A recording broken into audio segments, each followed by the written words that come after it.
One day later, water levels have gone down a bit. There's the board. It was barely visible before. And as you can see, dirty water doesn't just fill places with water, it doesn't just come down and push against stuff in the form of water, it brings bits of tree, which makes moving floodwaters quite a bit more dangerous than they may look. And if you think you can safely drive your car through it, you might just hit a floating piece of tree and, you know, lose your front number plate or something. Yeah, it's still standing around that tree though. When I say it brings bits of tree,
Oh yeah, and here's the canal. obviously up around the trees here, and there's the canal bridge.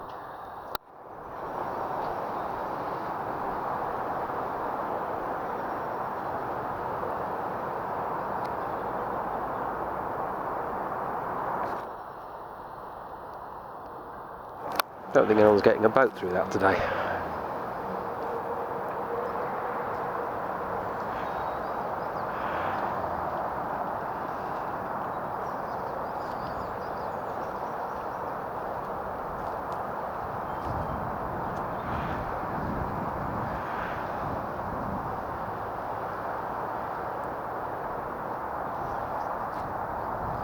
There we go.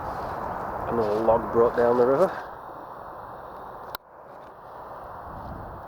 Of course, the whole point of the canal is to provide a level waterway from navigable river up there to navigable river way down there, where the actual river itself isn't navigable because it is too shallow and too steep and too full of rocks, which this part is. And the whole thing would be if the canal hadn't been put in. At the far end of that canal there is a lock, a pair of gates that hold the water back, with a space between them that can be filled to the level of the canal here or to the level of the river below it. Drained to the level of the river below it and filled back up to the level here by controlling water flow through small gates within the big gate to allow boats to drive from the canal into the lock, let the water out to the level with the river, drive out to the river, drive from the river into the lock, close the gates behind them, fill it to level with this canal, open the upstream gates, drive up the canal. To get the water level that high, they built a weir across the river. Hello, small puppy. Enthusiastic and very small, but why are you sniffing the backs of my ankles of all places? Look at the size of this thing. Hello. Sorry. It's alright, no worries. Trousers look better with dog prints on anyway.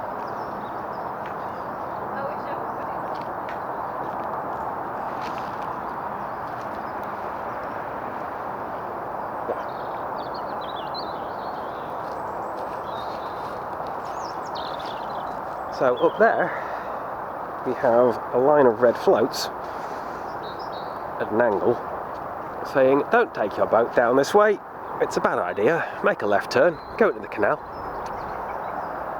And then here is the weir, artificial waterfall, which goes from this side about here, across that way to about there, which diverts it diverts the river, because it backs the river up and diverts it into the canal. It also diverts, it acts as an overflow, but it diverts that overflow that way to the mill, which we used to have over there, which uses the river to power grinding wheels to make flour or paper or something. And then at this side of the weir there's a fish ladder, a series of pools with waterfalls between them that allows fish to jump from the river up into the first pool and from that up into the second, so that fish can move up and down the river. And the overflow into that fish ladder is actually the lowest point. So the fish get priority, followed by the canal, and then the surplus powers the mill, and then the extra just overflows the weir, which is somewhere down there. Somewhere under all of this is Boroughbridge Weir, just well hidden by floodwater at the moment.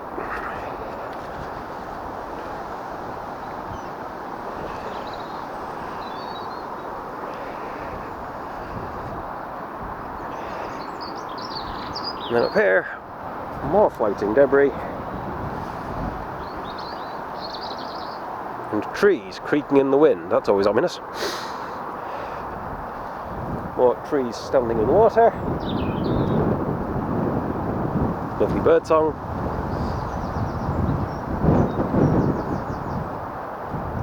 And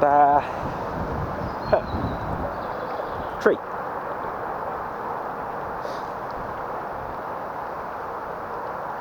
Now those big bits of tree down there at the car park, sure, they fell right there where they were, you know. Those were just fallen off and hit the ground. But these bits, that big piece that's stuck over there in the floats, all that crap that's trailing off it, this mess, yeah, that didn't fall here. That's been carried here by the flood and rammed up against that sign. And this has also been carried down by a flood. Not necessarily the most recent one, that may have been there a while, but that is new.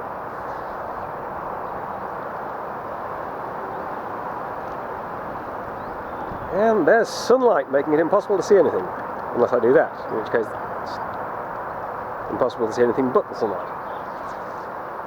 Not really a change.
With normal river level, and squeak to you too, sir. With normal river levels, you can walk down this, and somewhere there you can turn down a steep slope that way, and then step down onto a rock there, and down that rock down there at the side of the fish ladder.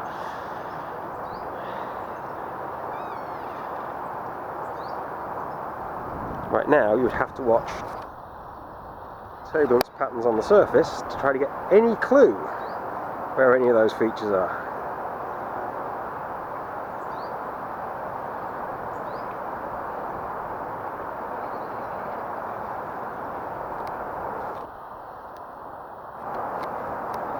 I think that squeak is the tree on the far side of the river there, where someone's private mooring is looking a bit soggy.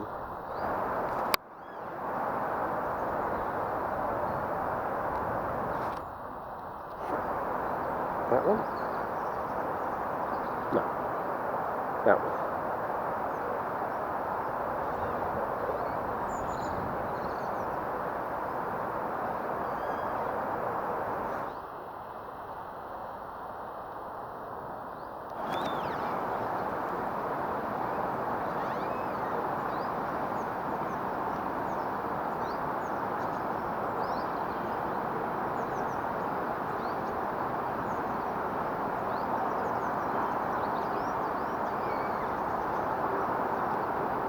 Oh, I see what it might be. It might be that branch that has become wedged up there in the tree, the next tree to the right. All of that, diagonal there, is actually a broken off branch that's just stuck up there, waiting for an excuse to come down like the world's biggest javelin. Yeah. It's rocking back and forth in the wind and squeaking and waiting for someone to step under it so it can fall on them.